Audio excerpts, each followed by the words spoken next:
Welcome to A Night with the Kings. Okay, you guys are so bomb, and I appreciate you joining me tonight. My name is Jakia, aka Kiki, Kiki's Critique. Okay, if some of you don't know who I am, a lot of you guys were referred to me, and I appreciate you guys. Just being here tonight. It is such an honor to be amongst you all, and that you all have felt that this is something that you will want to be a part of, that it maybe will benefit you in some sort of way. I have seen and been a part of different women's panels, and I've always looked for different men's panels because I love to hear what my counterpart has to say about life and about, because it's not just about women. It's not a women's world, and it's not just a man's world. It's our world. We live in this world together, and we need to be able to come together and to have conversations. But also, I believe that it's important for men to have a platform where you all can share your point of views and your perspective openly and honestly. And that's what I wanted to bring here tonight, is an open discussion about life, love, and the pursuit of happiness.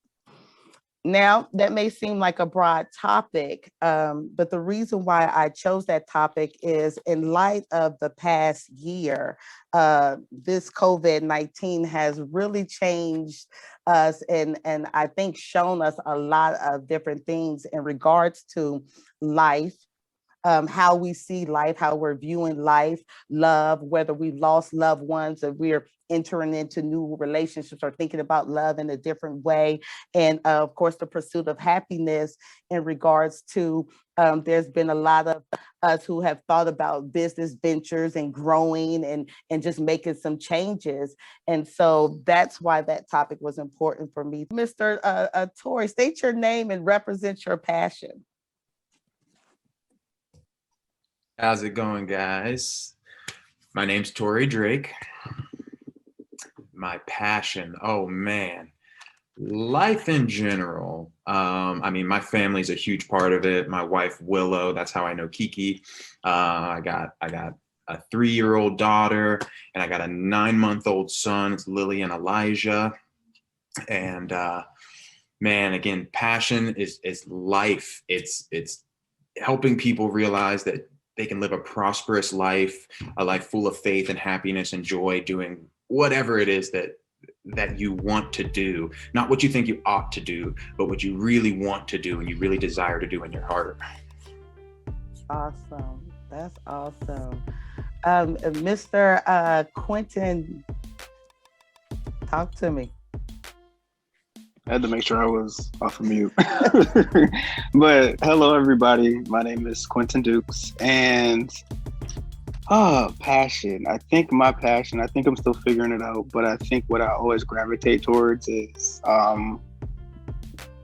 just starting conversation about like equity, human rights, things along those lines, especially for marginalized communities, Black communities, communities of color, things along those lines. Awesome. Thank you. Mr. Deontay. Yes, hold on. Sorry. All right, yeah. How y'all doing? I'm Deontay Wilson. The kid is actually my mother. My passion is, I'm an artist. I like all forms of art. I try to expand myself into all forms of art that I can do. I am partially colorblind. And when I was younger, growing up, I wanted to be an artist. I wanted to have like my own cartoons and stuff like that. But I had a struggle with seeing the way that, everyone else sees, or the traditional way of seeing things. So throughout my life, I've had a struggle of, trying to overcome that and try to, understand in a different way. So my thing with my art now is that I really want to help people to see things from a different perspective, a different point of view.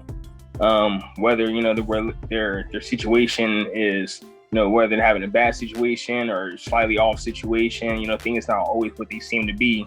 And I want to let people know that, it's okay to, relax and just take a step back and look at things from a different angle because they're not always what they seem.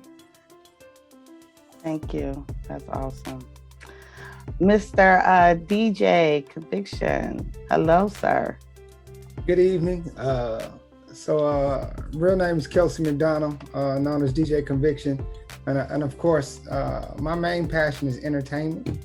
So I do anything and everything in music. I play it, sing it, record it, DJ it, mix it. So if it's music related, I'm in it some which way, form, or fashion.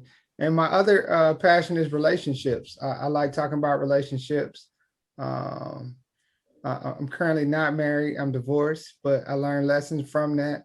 And so with that, I'm gonna take all the lessons to my next wife and, and just try to, get people to look at themselves and others when they're pursuing their significant other, and just talk about relationships. And so those my two main passions, as well as my two daughters. I have two daughters, 17-year-old and a 14-year-old. So I'm trying to educate them too, so they will have healthy, fruitful relationships, as well as follow their passions. Awesome. Thank you so much. Thank you. Mr. DeVoe. Hello, sir. Hey, how you doing, Queen? Appreciate you for sharing this platform with us. Yeah, we definitely got to give her flowers right now, man. That's good that you are doing this. For me, I have a PhD. Means I was poor, hungry, and determined. My mother had me at the age of 14 years old. That led me to start my entrepreneurial journey of being a youth advocate. Then have a mentoring agency. Been doing that for 5-6 years. And I also have a business coaching firm as well called First Generation Entrepreneurs, basically walking you through the steps of how to start a business, how to manage it, how to grow it, how to protect it, and how to scale up. Other than that, that's pretty much it. That's my passion. That's who I am. Looking to, help, anyone and really just give, those gems and those keys to unlock the doors. Because once you get in business, once you get in it, it's never about you anymore. It's about building that legacy, ensuring that you have your estate, making sure that's tight, and, just passing it down like the wealthy. It's all about thinking like the wealthy, not paying taxes, getting large refunds, and, different things like that. You got to play. If you're gonna be in the game, you got to play the game, and you got to play to win. So I win big at everything I do. I'm very competitive, and I want to win at life. And America is based off winners. So if you ain't winning, they ain't supporting. So, and that's just what it is. That's just what it is. But yeah, I appreciate everybody for being on this call, supporting Kiki. I can already tell that the vibe is, everybody is, going to be definitely vulnerable. And, 'cause I feel like this is definitely a safe space where we could do that. So I appreciate all the brothers that's on the call. Thank you. Thank you. That's awesome. Thank you, DeVoe. Mr. Bly, hello. Can you hear me? Hold on. Sorry, y'all. Sorry. Okay. I'm just driving a little bit, but it's nothing too much. But hey, how y'all doing? Kiki, thank you for having us, or having me at least for the most part. And of course, as you can see, my name is Aaron Bly. I'm the proud owner of F5 Concierge, which is a commercial cleaning service. And I'm just now starting out within that business. I actually been in the industry for years, just, dibbling and dabbling a little bit, learning the tricks of the trade. But more so, I would claim myself more so to be a serial entrepreneur, a fatherpreneur at that. I'm a husband and a father of 4 boys, young boys at that, oldest being 7, the youngest being 9 months. So, I'm just excited to be here. And as Mr. Sermon stated, and he's actually my coach, my business coach, and teaching me a few things that, you know, I just got to get myself stricter on, and things that I did not know about in business, and just helping me gain more of a business sense at that. So, moreover, I'm excited to be here and just, you know, like I said, like he said as well, and I agree, just being vulnerable and being able to have a safe space and place to open up to you guys. So, yeah, thank you. Awesomeness. Thank you for being here. Mr. DeMarco, we're stating our name and representing our passion. Hello, sir. Hey, how you doing? And thank you for having me, Kiki. And nice to meet all of you guys on here. My passions are at this point in my life. I have a practice, major way strategic life coaching. I'm a healing and trauma coach, relationship coach, strategic coaching and integrated wellness with spiritual development. That has been a very long passion of mine. I used to play professional basketball overseas while doing missionary work. So that's always been something that's been a part of my core. And, you know, just getting out there and getting amongst the people and serving them as you learn how to serve yourself, and learning how to be honest and creating those safe spaces so that we can come into them and be who we fully are, even if we've misrepresented ourselves in our past. So coming in and just learning how to, you know, expose ourselves to our limiting beliefs and allow other people to see them and teach us how to overcome them. So very grateful to be here, guys. And Kiki, thank you again for creating the space for us to be able to do this. Awesome. This is awesome. This is good. I mean, this is so important because, I mean, we need this space for men to be able to build off of one another, and as many platforms as we can to have that, how to share in business and share ideas, and to be able to be vulnerable. Because again, women, we do it all the time. We find a space to be vulnerable and share ideas. Girl, come on, we're gonna do this. But there's not a lot of men groups that really we're for each other. How can we build our communities? How can we rebuild our families? How can we rebuild, you know, and build empires to leave behind legacies for our children and our children's children? Because that's what it's all about. So thank you guys for being here today. So let's kick some more questions. So icebreaker, I want to let me start with Tori. Okay, how has COVID changed your life? Ooh, okay. Well, I'm gonna start off saying 2020 was a very event-filled year for our family, and it was kind of sparked by COVID. At the time, I was doing door-to-door sales. I was doing roofing sales. So COVID hit really about this time last year in Colorado. Everything's getting shut down. I can't do that anymore. My job's kind of taken away.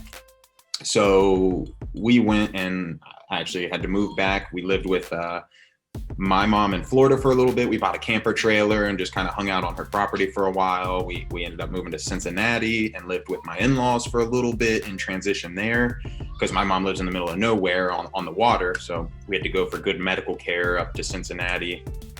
So 2020 was fairly tumultuous in changes, but really it was one of the best years we've ever had. We did so much spiritual growing in that time. Having so much time, really not working was a big part of it.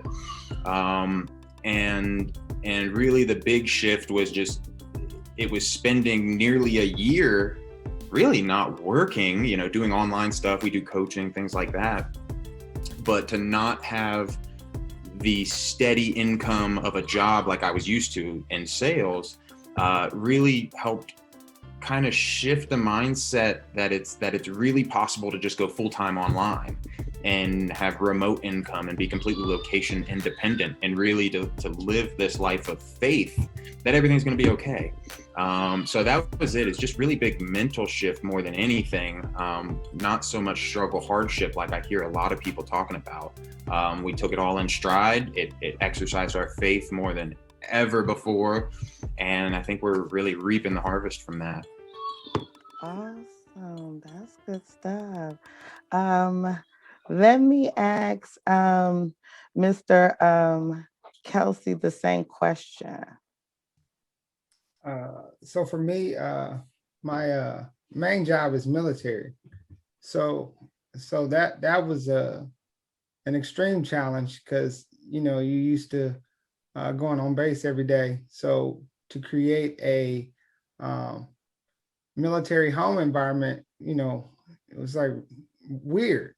But in the job I had, it challenged us, like other gentleman said, to work, to be able to work better and stronger in a remote environment. So I actually learned video editing while I was at home, which is something I never really got into. Social media game grew tremendously. So just being able to do video editing. And then I started DJing online. So I started doing online parties. So, I mean, if you would have said something pre-COVID about our online birthday party, you'd have thought people were crazy, but people were actually paying DJs to not only do online birthday parties, but I was teaching line dance classes online. And so it's like, it made you stretch and grow in ways you never would have considered. And to think of the military as being 75% at home, but still doing the mission, and sometimes doing the mission better than being at work, I think stretched so many different industries. So it became positive at the end of the day. Awesome. Mr. DeMarco, you go ahead and answer that too. I think I want all of you to answer it. So just get ready, just go around and answer it. Okay, go ahead. COVID was about exposure for me. It exposed, a lot of the things that I felt that I've overcome during COVID was more so exposed in the very beginning. A lot of the, emotions, job opportunities. I was so busy in my life that my true gifts were going unnoticed. And a lot of my talents, where I was making my money and I was very talented over here, but my gifts were, kind of being overshadowed. And COVID gave me the opportunity to actually take a step back and remove myself from the whole situation and look at it and really just say, you know what? This job helps me to be happy, but my dream is fulfillment. How do I compensate for that? And then also, I had to ask myself, how do I monetize from my passions and what are they really? So I started to really, at the very beginning, my job said, you know what, you have the option of staying home. It's not really bad out here just yet. And something in me, even though these people were my best friends, I was, running 2 personal private training fitness facilities out here in Beverly Hills. And I said, you know what, I'm going to stay home. And I was so surprised that actually came out of my mouth because one, sometimes you people please because you're so used to going somewhere else to make money and that money coming in and you have that security because that's what you're taught. And then the second thing was, it was just deep in me just to say, no, this is not where I need to be right now. This is not even what I want to do right now. As much as I want to serve people, that's not my capacity. So I spent COVID freeing my capacity and getting more certifications so I can have education behind my experiences. So when I do have the opportunity to speak or to share or to be in an environment where I can teach and be a student. And so I left the company in August, and then I started my own business. And again, it gave me that separation from myself. I needed to be rescued from myself because I'm an overthinker. I had a perfectionist with a procrastinator's heart. So I had to learn how to start delivering myself from these things and then placing myself around people who were ahead of where I am now so that I could continue in being that student. So yeah, COVID has been about exposing me to me in the capacity where I could continue to grow and manifest what I'm here to do. You know, that's a part of my purpose. That's awesome. That's awesome. Come on, Quentin. Same question. How has COVID changed your life? It's an interesting question. I think for me, it's been a period of transition in all aspects of my life. My educational background definitely came into, it was helpful. And I was able to kind of like work and kind of like explore different passions along at the same time rather. So I met you through Tanya, so I was able to be on her YouTube show, which was something that I never would have thought I would have done. So it was definitely about transitions and definitely stepping outside of my comfort zone. That's awesome. That's awesome. Come on, Deontay.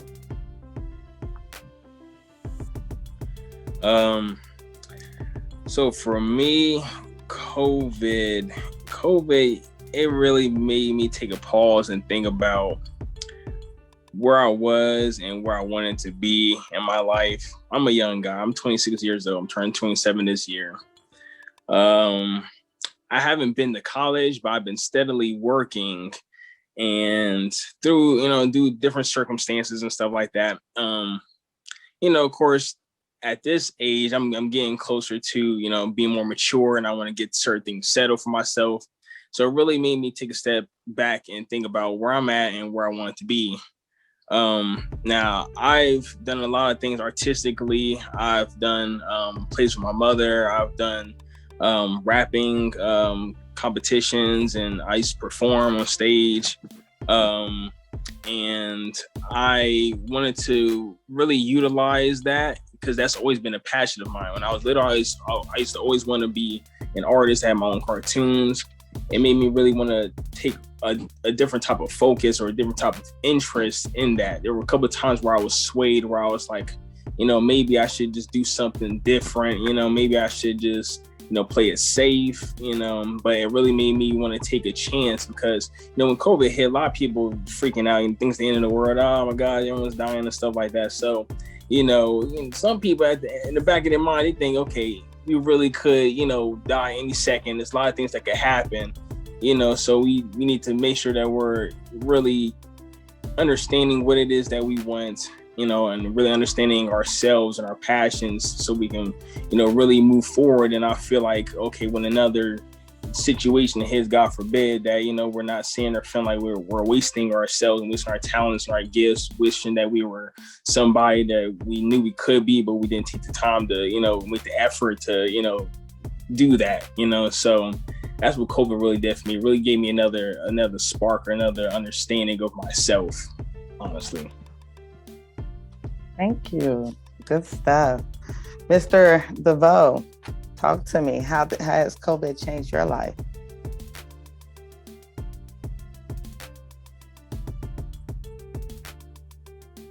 DeVoe, are you there? Oh. Yeah, can you repeat the question? Sorry about that. How has COVID changed your life? From a business standpoint, it definitely slowed me down. But from a personal standpoint, it helped me.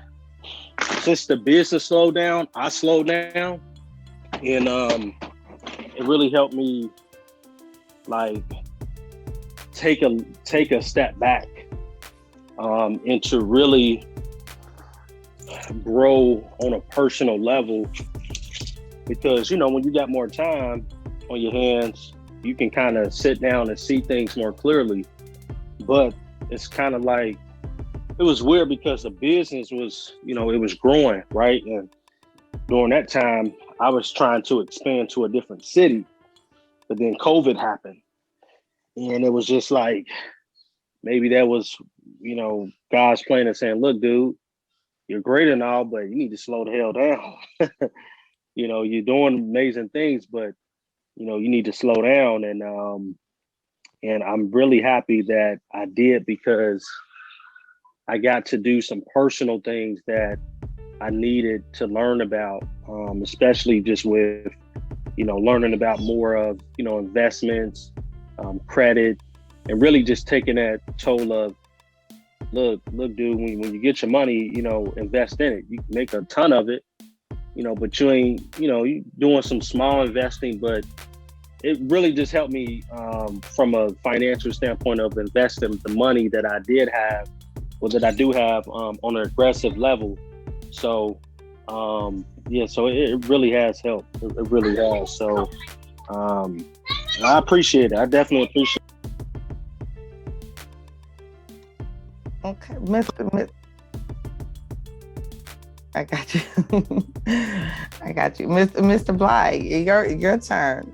How has COVID changed your life? COVID has actually, man, all in the same with all the brothers in this Zoom call right now. It has truly been a blessing. A lot of people, whomever I work with, they may look at me strange and they're like, hey man, what do you mean? Be as transparent as possible. I really didn't too much know what I was doing, at the time.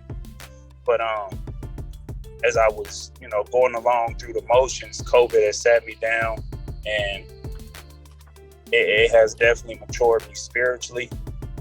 I will definitely most say I have to give myself the credit where it's due, but I will not. I will not be more so too boastful or too proud of it.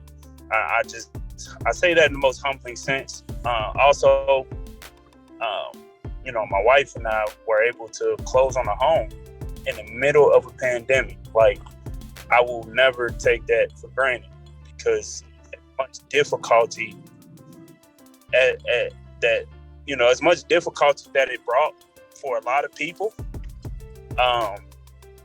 it wasn't easy to do. But then at the same time, where I was working, at the time, it was just like, it really sat me down. I was just like, wow, did this really just happen in the middle of a pandemic?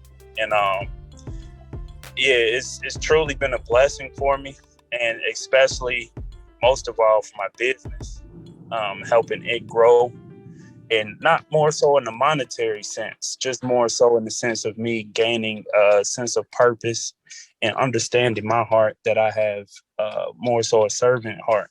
I have a servant leadership type of, model about myself, about my business. And it really made me take a lot of more insight into myself and what I want.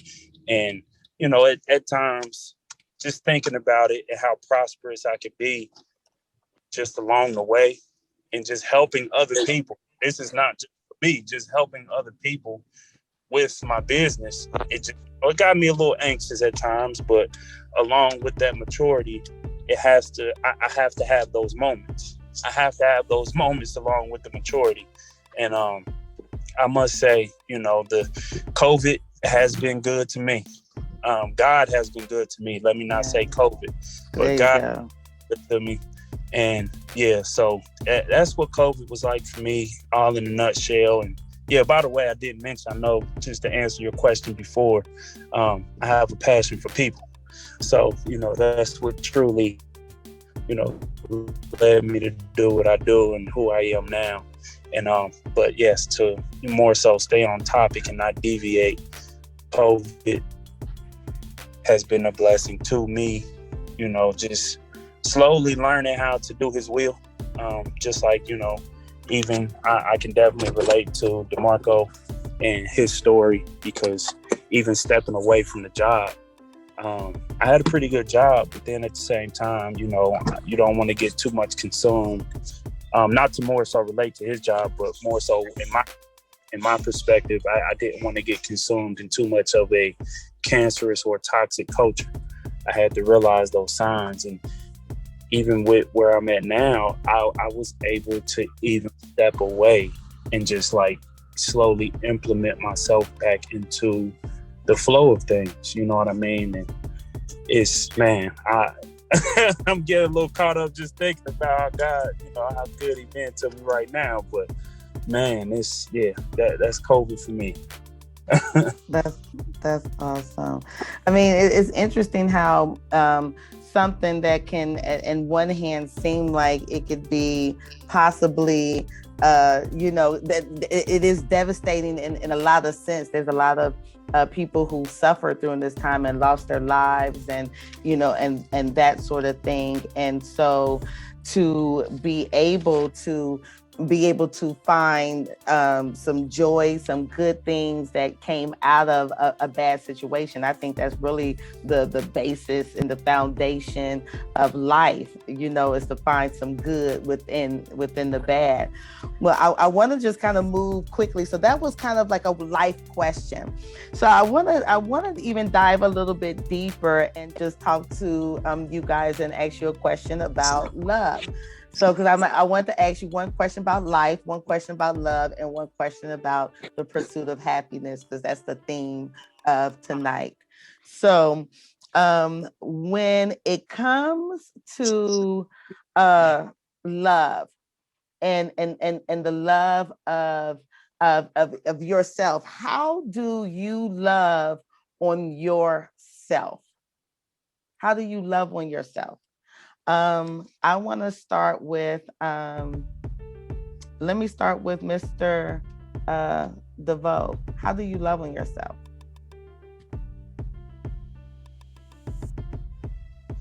I'm sorry, can you say that again? Yes. How do you love on yourself?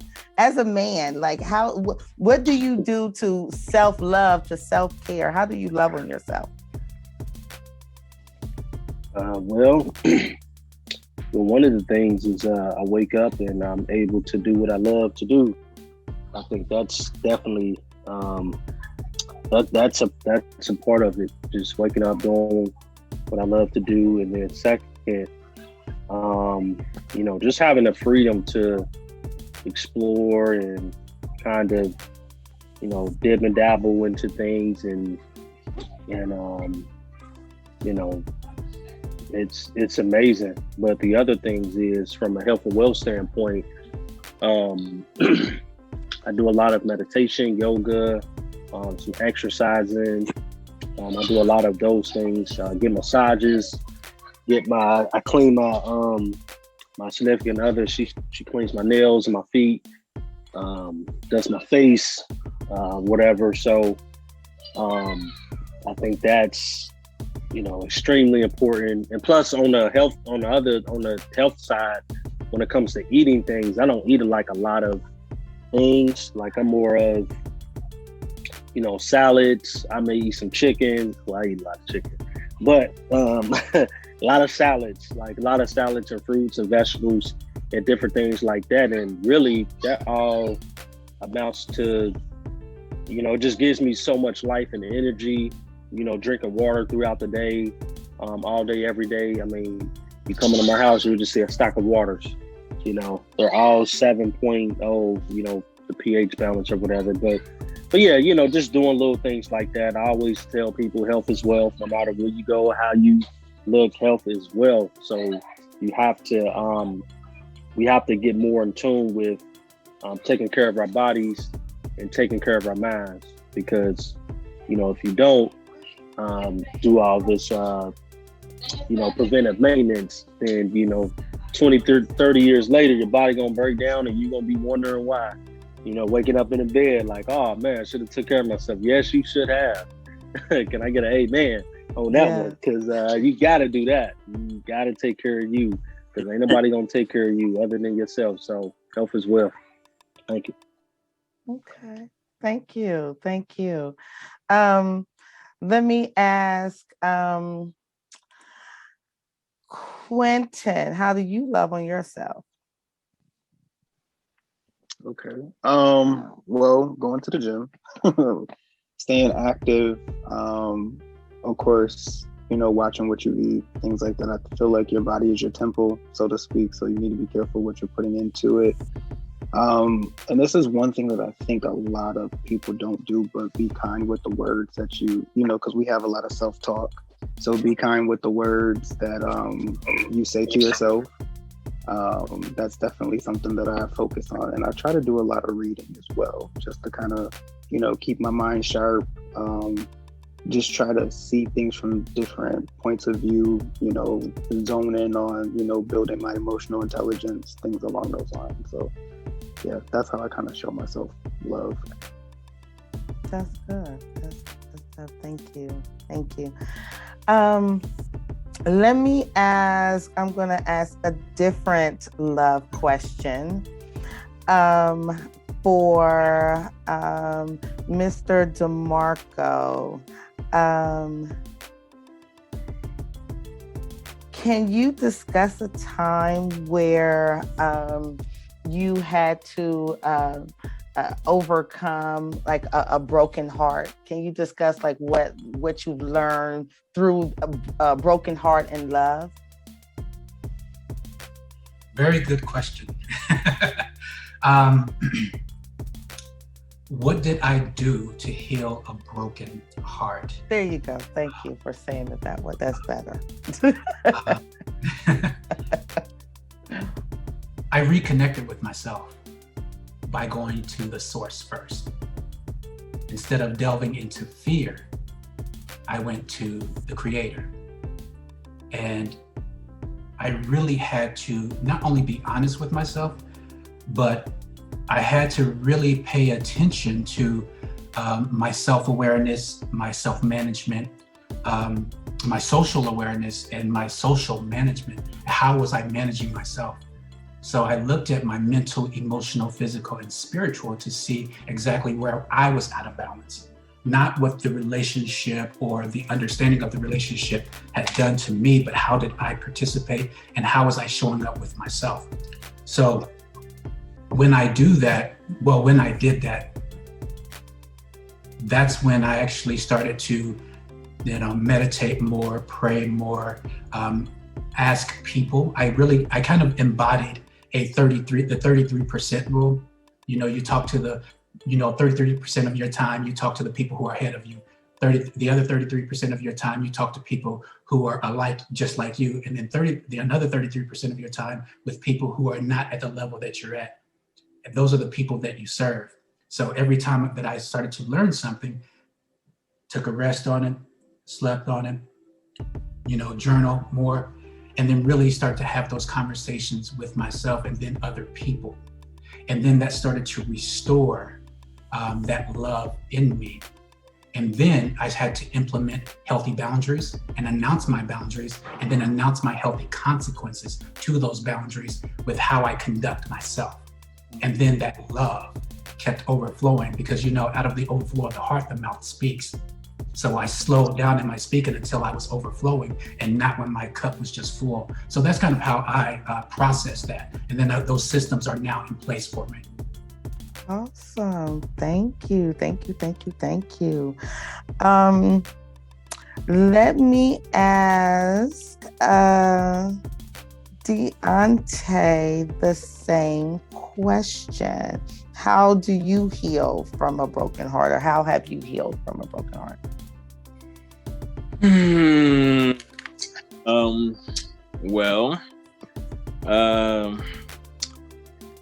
So I've had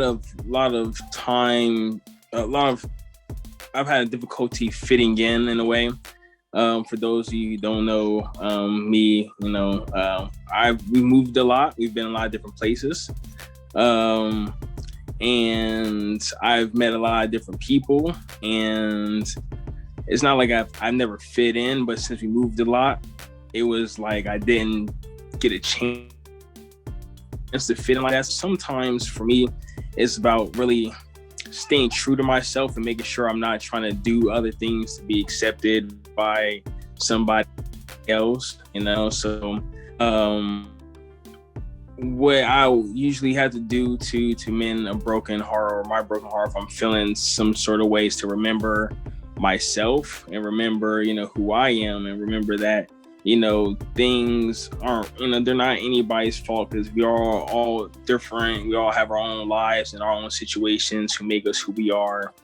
And unfortunately or fortunately, we cross paths with other people, and it just so happen, whatever their bad day happen, you just bump into them that day, then their bad day becomes your bad day, so they have to make sure they take a step back and understand that they're not always your fault, and to remember who you are, and to know that just stay true to yourself, and things will work out.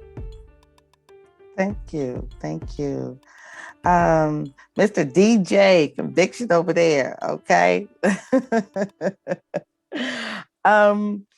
Let me ask you this. I'm going to ask you a pursuit of happiness question.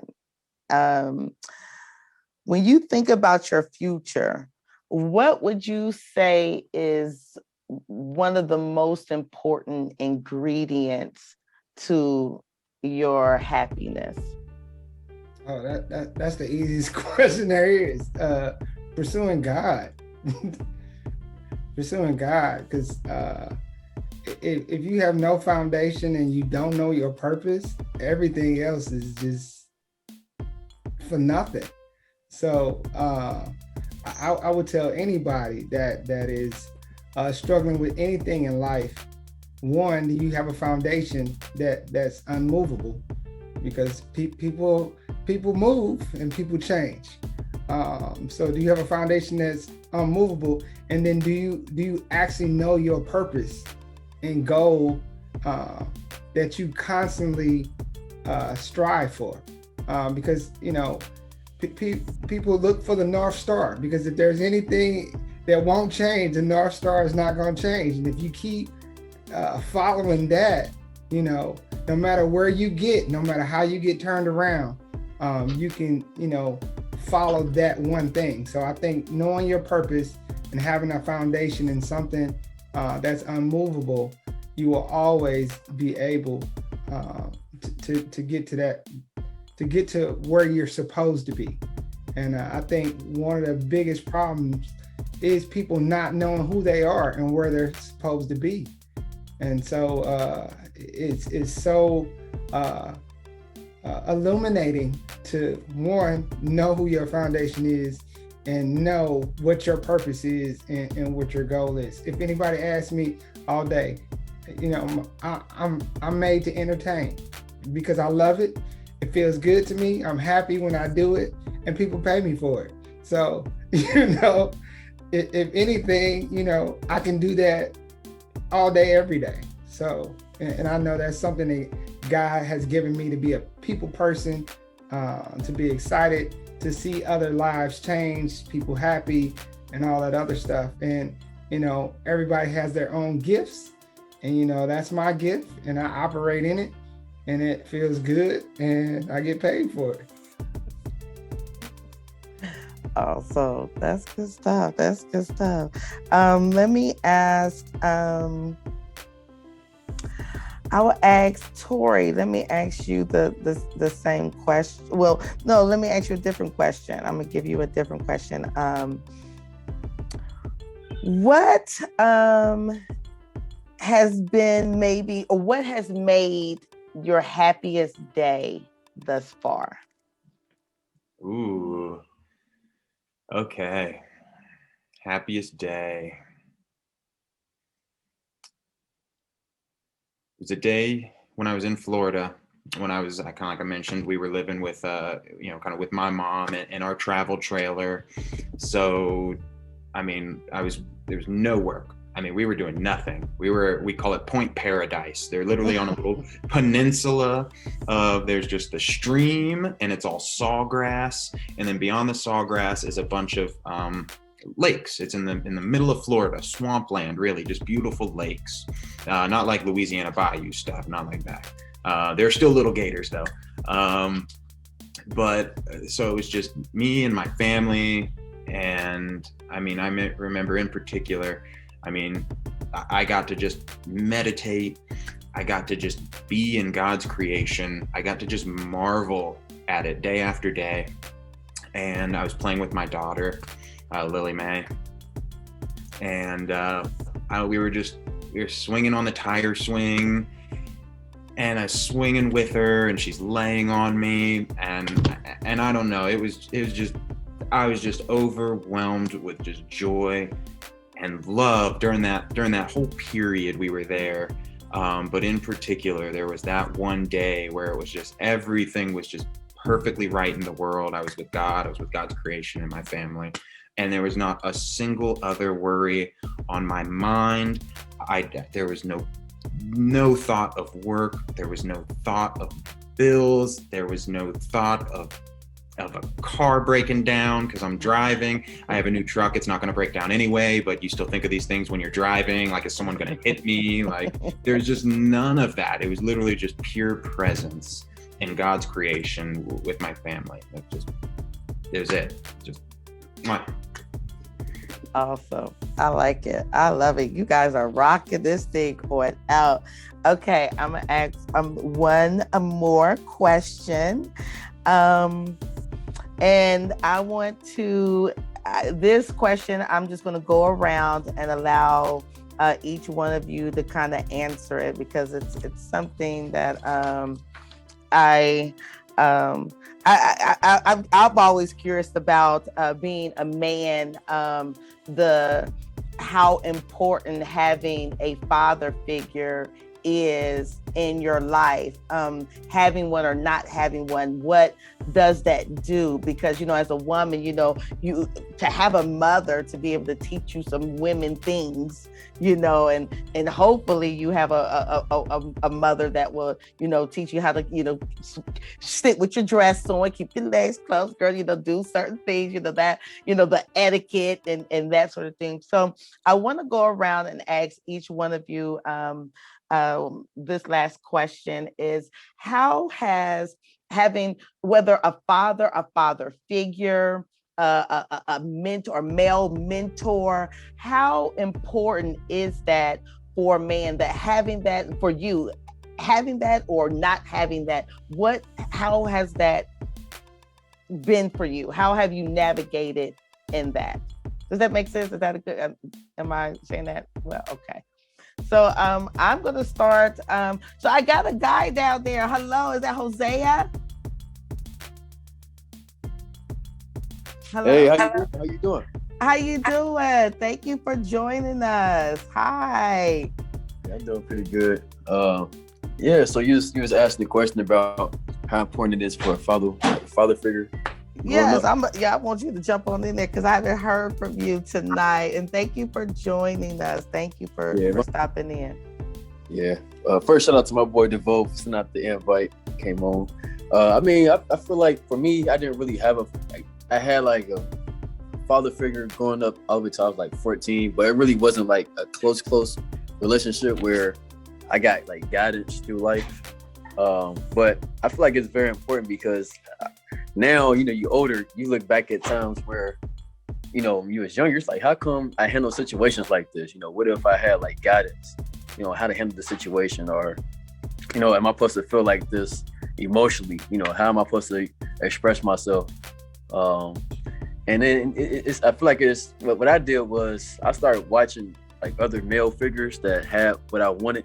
I studied from them, and I watched how they, like, you know, reacted to things, responded to things, how they, you know, dealt with their wives or with their families, with their kids.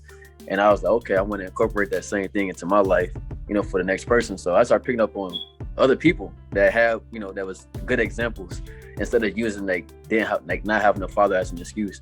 So, I mean, that's my perspective for real. I mean, I don't know if that answered your question. No, it does. No, that's good. Thank you. Thank you. Mr. DeVoe, answer. How has having a father or not having a father, or male role model, what has that done with your perspective, with your life? So, you know, my father, I mean, he was around, but, you know, there were some situations that occurred that didn't allow him to be around. So from the time that he wasn't, definitely yearned for his presence. But even in that regard, I I have a daughter now, and for me, is then you know what, I have to do what my father didn't do for me, and to kind of fill that void. I just do the best that I can, and I don't blame anybody for doing this or what they didn't do. It's like, look, just be the best you can be. Focus on what you can do, and be that example to not only to your daughter, but be that example to other brothers, other fathers that's still using that excuse for not getting ahead. And for me, everything that I do is about just leading by example. Look, because for me, everything that I do is about changing to the trajectory, the stereotype, the stigmas, all that stuff. I'm dismissing everything. I'm leading by example. This is how you do it, because there's no book on parenting, but there is something on how you can treat someone, how you should love someone. I mean, as we know it, nothing is new under the sun, but for everything that I do, like I learned from my ancestors. I learned from everybody that came before me, and by them just showing the way, like, look, this is what we didn't do right. So y'all need to do over here. Y'all need to do this. Y'all need to do it this way, because the way we did it, it didn't work. And it may have gained some traction, but it's like, okay, how can we improve that? And for me, like I said, everything is about, improving and just elevating and growing and just trying to be that leader that I am. So that's how I deal with it. Awesome. Thank you so much. Thank you. Mr. Bly, talk to me. My perspective, or more so just to answer the question, I have a unique story as far as like my father figure. I definitely grew up with him. Great dad, man. Like, to anyone that does have a father, anybody would probably think it's their dad as being the best dad. But I'm the youngest of 5. So, me and my siblings were very close knit. And just like the gentleman, I believe, who was that? Not Quentin, but Deontay. I'm sorry, guys. He moved around a lot, and same here. I came from a pretty broken home, but early on, those were things that my older siblings noticed more than myself, because I was the baby. And, lo and behold, finally got settled into a place, and I actually went to high school in Georgia when my mom accepted a job. And my dad, he's actually a recovering alcoholic. And, I'm proud to share the story now, but back then I was shamed, just for the simple fact that I didn't know that he would be able to make it out of that dark place. You know what I mean? And even then he had his bright spots, but, most of the time with him even, rehabbing himself and realizing, once I ended up coming back to Cincinnati around 2009, 2010, and us actually having to talk face to face, realizing that he had to rehab some things. But it is such a blessing to actually know, who my father is and the advice that he gives me. You know what I mean? And me now growing up, being a father of 4, I can call on him. And, I remember the times also where they were still crucial. And I feel like it's most pivotal. And any of the guys in here could probably even attest to growing up from the ages of 13 to almost 18, maybe 19, where you are making some crucial decisions as to where your mom can't tell you this is what you should do, this is what you shouldn't do. It's the prime example of why a woman cannot raise a man. You know what I mean? And those were the times where I needed him most. But at the same time, growing up with him still, anyhow, I think these are the times where God knew where I needed him most. You know what I mean? Because I couldn't easily 4 kids. You know what I mean? I know me and my wife are married. We made conscious decisions, but still, I am a father of 4, and I realize those things now.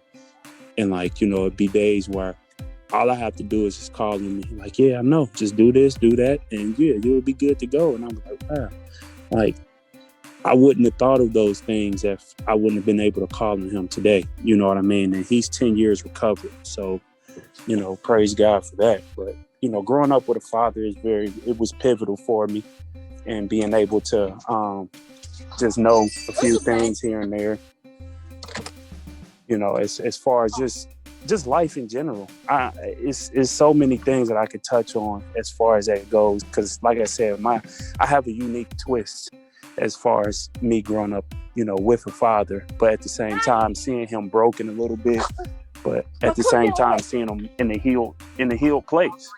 So yeah, for me, it was definitely, you know, a gift and a curse, but I look more so in the blessing in it. Yeah. Yes, thank you. That's awesome. Thank you so much. Mr. Quentin, let's hit the same question. Okay. I guess I'll kind of piggyback off of what the previous gentleman was stating. My situation was somewhat similar. Dad, he left around, say, the age when you hit puberty. I think in my case, I redirected a lot of that attention to academics. So went through school, you know, got a college degree, got a bachelor's and a master's. I think when that was over, because that was really just a coping mechanism, and it took me a while to realize that. So for the longest time, I just kind of stayed to myself, just simply because I noticed that I was emotionally unavailable.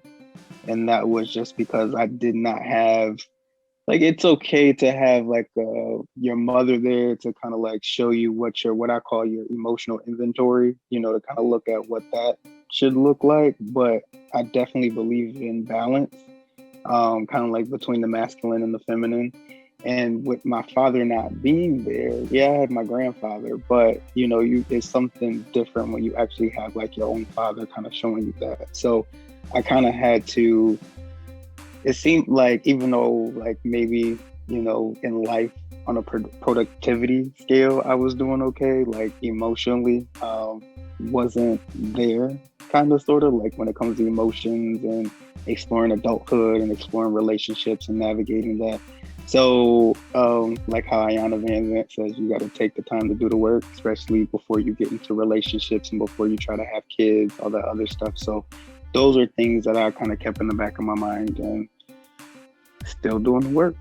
That's all I can say. That's good stuff. Thank you. Thank you guys for sharing. Next, Mr. DeMarco, same question.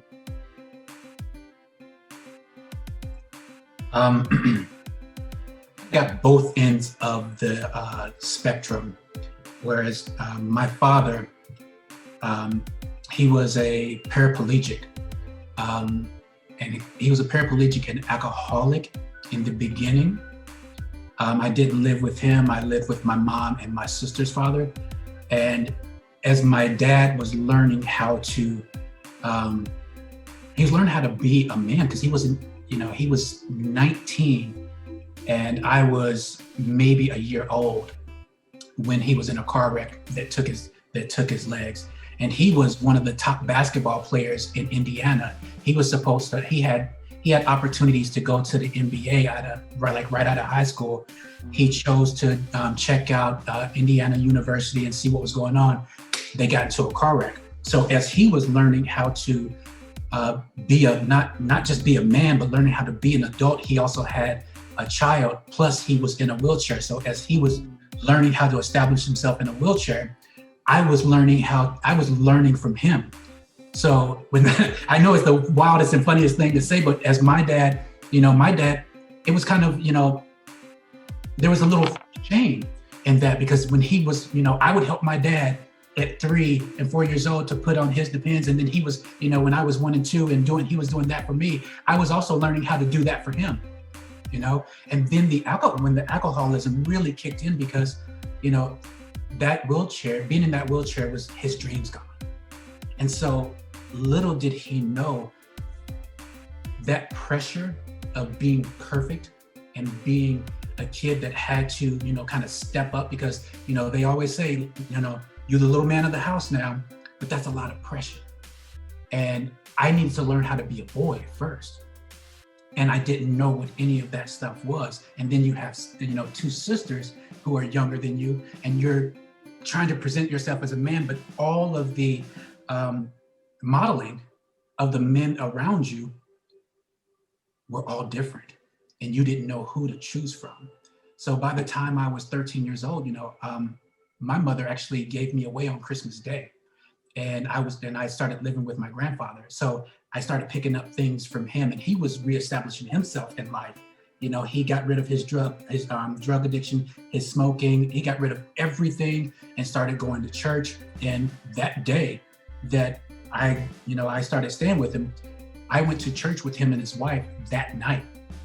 And all of the different men that were there, I just started to watch. It wasn't that, everyone was really giving me a lot of information or time and all that stuff. I just watched, and I started taking notes. And I just remember one older gentleman at church always said to me, Brother Atwater, from the time I was 13 to the time I was 16 when I graduated high school, he said, what profits a man to gain the whole world but yet lose his very soul? So I started to live by that, and I started to pay more attention to the people around me and started taking more of the opportunity to learn from everyone that I possibly could, because I felt like I had two parents and no parenting. So a father figure was so important to me, because here you are, you have, people keep saying to you, you have the potential to do this and you have the potential to do that. And to be honest with you, me having potential was offensive, because I took it as potential is something not yet worked on.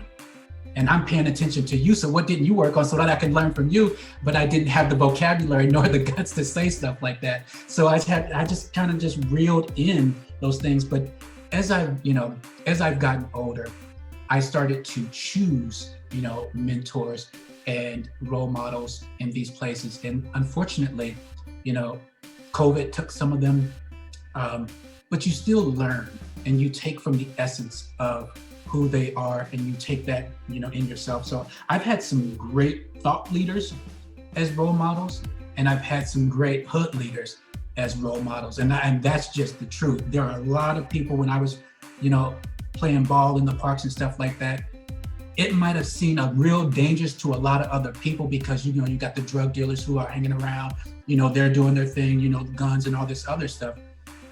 But the one thing they always did, they would always make sure that DeMarco got home.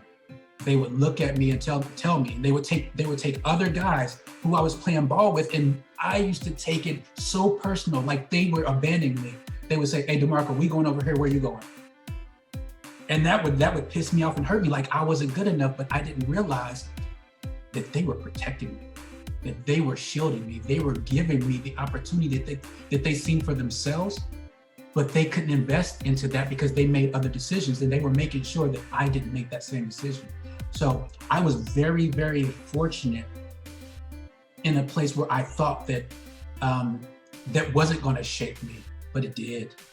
It gave me so many tools, and I didn't realize that until, honestly, until COVID, that I've been healing old wounds with new tools, because some of the things that they were given to me, I seen trauma, but I had to heal those wounds with these tools. And so now, from all those different people, it's kind of like a pot of goulash. You put everything in the pot, and if you season it right, it'll turn out the way it's going to be. And you know what? I'm a slow cooker. I'm not a microwave.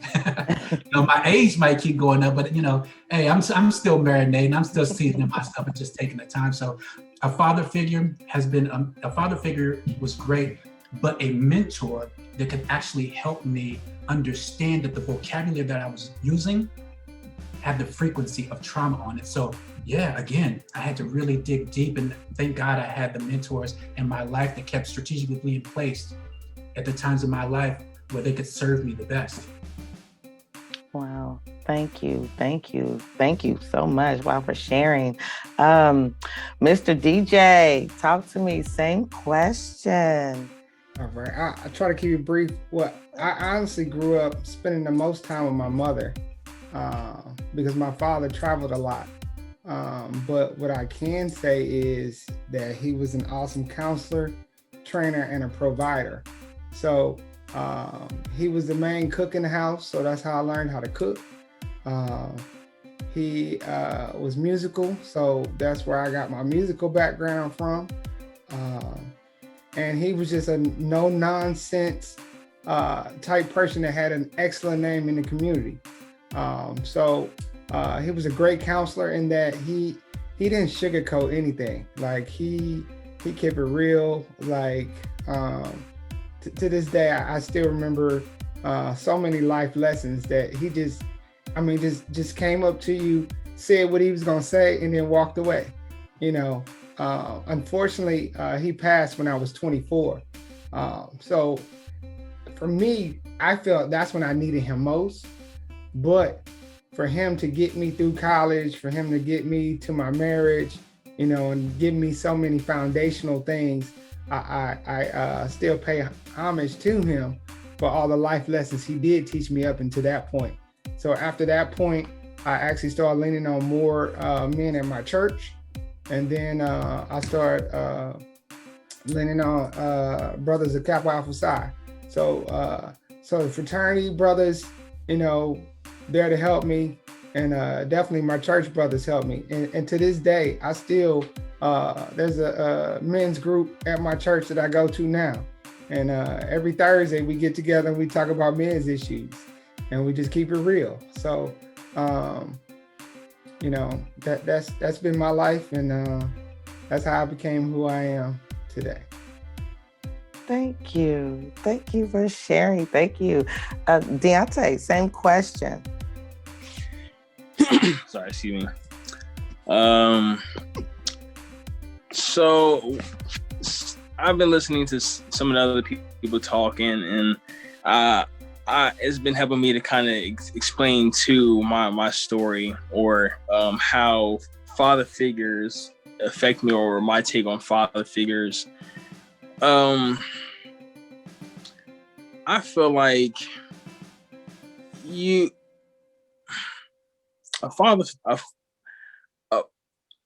a father figure, a person in your life. I mean, your father doesn't even necessarily have to be your father figure. Father figure can be someone else. It can be a brother, it can be a sibling, it could be a friend. Now, when I was younger, my parents let me play out a lot. They let me be free, you know. My father, he was in the picture, you know, for the most part, until I was maybe 13. Things got a little shaky, but my father was there. He worked overnight. Sometimes I would go with him to work overnight. He would take us with him to work. We'll be over there overnight with them. He played basketball with me and video games, stuff like that, you know. But I've found out that, you know, you can really get that source from a lot of different places. My brother, I have an older brother. He's 2 years older than me. He was a really good role model for me growing up. He's a real good role model for me growing up. He's a real knucklehead. He's a real knucklehead, but he's taught me a lot of things about, you know, being a man. And even still, if you really think about it, you can have many father figures, many role models and mentors, but nothing can really teach you how to really be a man but yourself. You kind of have to go through certain things in order to really understand what it takes to really be a man. And, you know, father figures are definitely vital to that process, because some people can, you know, they're more sensitive, so they can lead you to the right direction.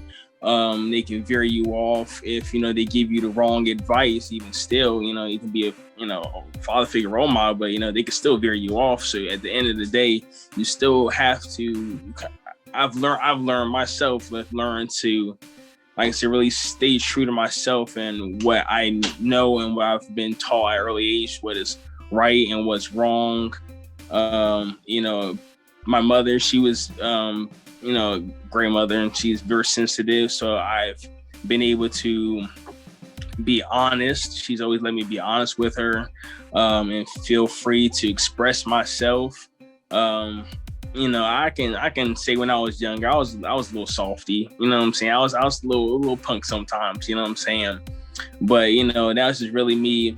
Feeling. A lot of times men try to hide their emotions, trying to hide how they're feeling, if they're in pain, if they're going through a lot of things. And it's important to if you do have a role model father figure to know what is good for you, to really allow you to feel free and feel comfortable being a man, growing into yourself as you mature. But yeah, I feel like father figures are definitely important, but you can definitely find role models and father figures in anything, and it's definitely up to us to really even at an early age, understand what type of man we want to be when we grow up. When we have the parents come to the school, this is your parents show you what they do for a living and stuff like that. And you get to see all the different jobs and stuff. You really start to kind of have an idea what you want, growing up, or, what you want to be like as a man. And that's important to have those type of people instill that in you so that you can, know the right path to take. That's my take. Thank you so much. And not least, but Tori, answer that question for us as well. How has having a father, like their father figures, how has that affect who you are? Definitely. First, I want to say, Deontay, I really like that answer. He's so right when it comes to having to really, at the end of the day, figuring out for yourself what it means for you to be a man and what's right to stay true to yourself. It's my experience 100%. So growing up, this backstory.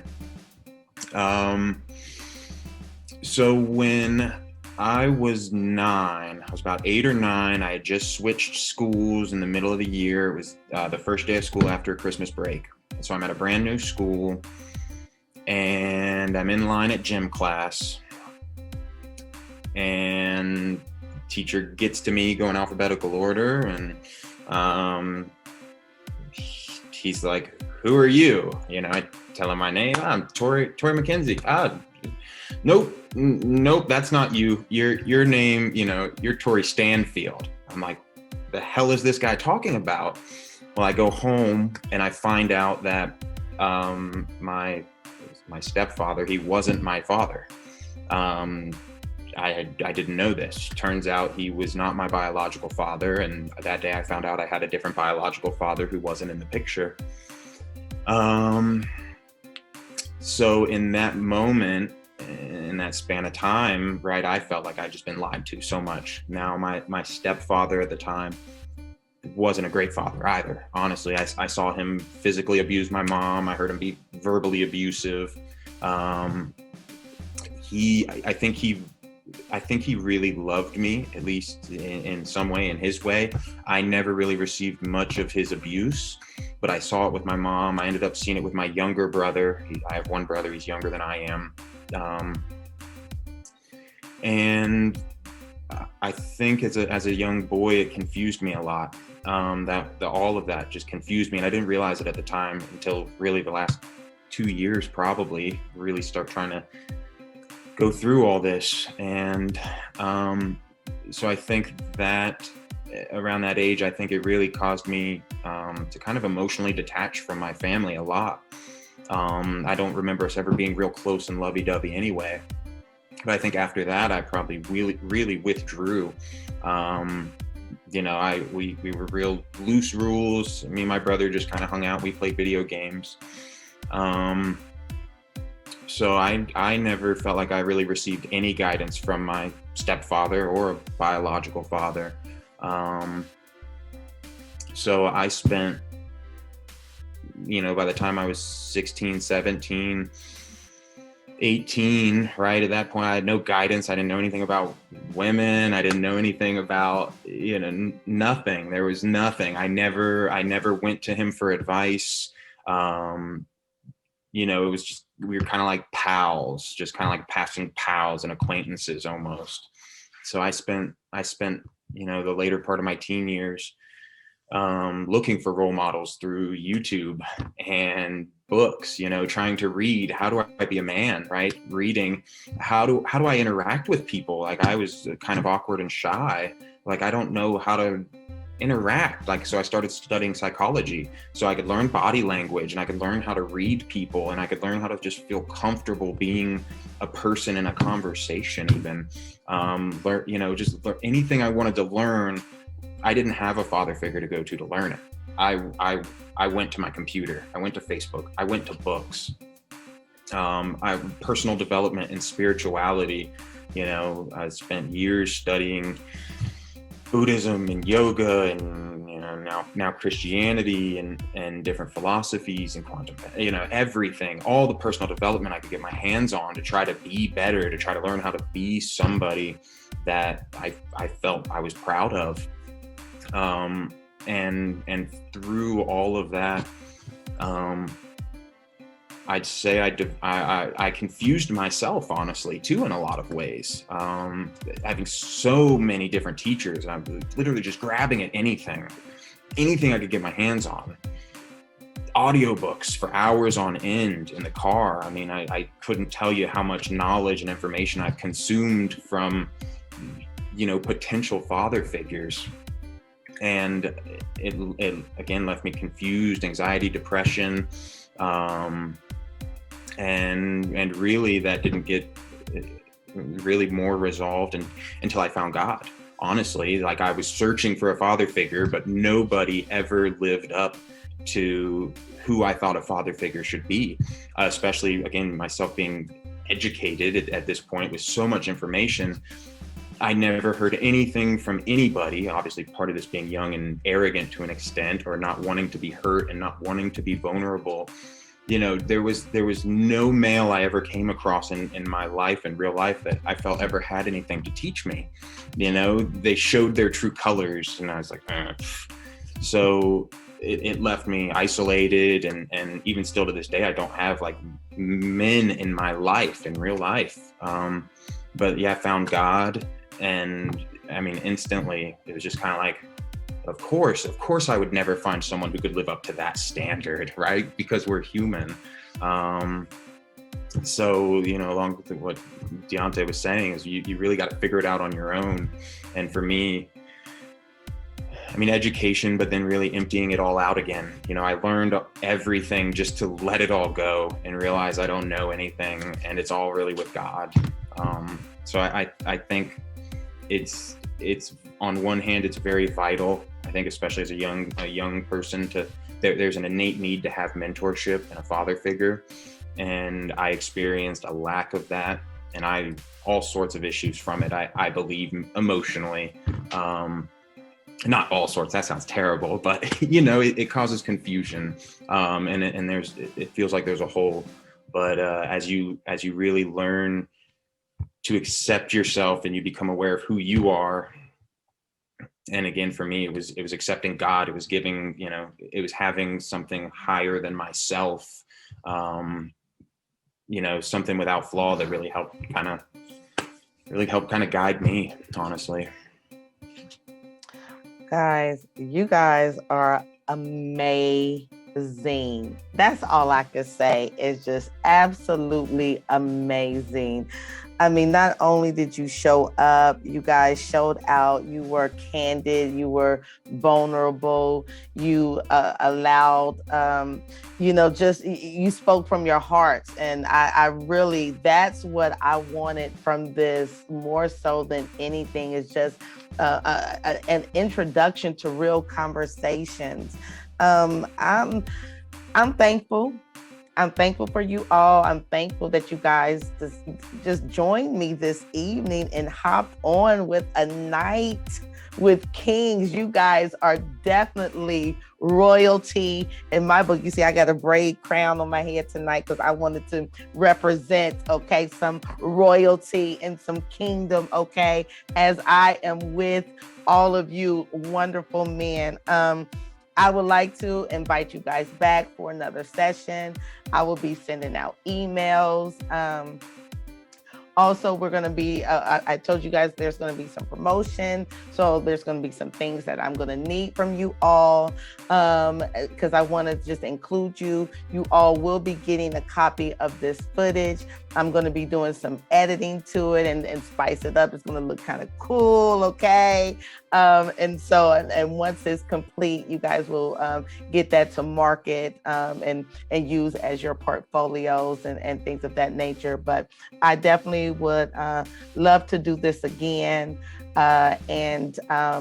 I think that we could do it again I even want to, do more networking and discussing of businesses and how to, grow our businesses, our brands and leave behind that generational wealth and talk about some more topics and details. So again, I definitely thank you guys. I thank you so much. Yes. That's it. I don't even know what else to say. Thank you for having us. Thank you, everybody, for coming along and being a part of the conversation. This is great. Together, yes. Yeah, so please, make sure that I am going to also those of you guys who have businesses, again, I need logos, I need headshots for the flyers, I need bios I have a few of yours, but the rest of you guys, some of you just came on, like tonight and things like that. So if you want to be featured as part of the promotion, you were here. I would definitely like to, make sure that I have your information so that I could support you and shout you out and, that sort of thing. So yes, that's all. Thank you, guys. Well, God bless you all. You all have a fantastic night. You guys were give yourselves I need a hand. Like literally, y'all were so awesome. How did y'all feel? Okay, anybody want to talk about how you feel? Was it okay? Yeah, I mean, I thought it was great. Like I said, I don't have many men in my life, honestly. So it was really nice being able to come together with you all and everybody show up and be vulnerable and speak from your hearts and tell your truth. So it was awesome. Thank you. Thank you. It was great. Thank you for great moderating. Asking the questions, taking the time, allowing everybody their moment, and I appreciate that. Yeah, I had a great time. Thank you. And also, you did a great job with finding the tender spots of the questions. So yeah, that was really cool. Thanks. Thank you. You guys are awesome. Okay. Well, I look forward to hearing from you guys again. Share all of your stuff here in the chat. Put your information in there. Make sure that, again, that you send me your emails with your information so that, because I'm going to be doing little commercials. I want your, your Instagrams, your stuff, which I'm seeing all of it. So I have it all on here. Okay, great. Let me do this. So that, yes, put it in there. Share your stuff. This will be airing in a couple weeks. So I definitely want to make sure that you guys know and see it when it airs, because it's going to be nice. And then, of course, the night of royalty. So any of you guys who want to be a part of that, just respond to the email, the royalty night with the men and the women. That's where we're going to be talking about some serious relationship stuff. And that should be a whole lot of fun. I got some really cool questions on that regard. We got some great women, okay? And so I would love for, some of you men to hop on that and share, because that would be a lot of fun. So, okay. Sign me up for that one. You in there? Okay. You in there, DeMarco? Are you hopping on too? Okay. Yes. Tori, you gonna come back? Okay. Good. All right. I'm gonna be sending y'all emails. So just respond. I appreciate it. Yes, I have all y'all stuff, and I'm going to be out. If you guys don't mind, I'll put this all together on a little sheet, and then I'll email it to you guys, because again, we don't know how we can be of help and of service to one another, and this is the biggest part of bringing you guys together, too, so that you can network and say, okay, well, wow, okay, well, I'm doing some of this, maybe something that this brother is doing or this brother is doing can be of help, of service to what I'm doing. And so however you guys could come together and network. I mean, you're in different places and kind of spread out. I have even some more people I didn't want to put in on this group because I just thought it was enough where we were, but I want to be building up a lot other some more men to come on and come through, and so that we can just collaborate. That's what it's all about. And network is what I'm saying. Network. Yes. So. Okay. So thank you guys. I'm gone. You guys have a great evening. I will be emailing all of you. If you didn't get all the information here, no worries. I will be emailing you. And thank you so much again, guys. You guys blessed my whole entire life this evening. You don't even know. Thank you for sharing. It means everything. Thank you so much. Thank you. Thank you, guys.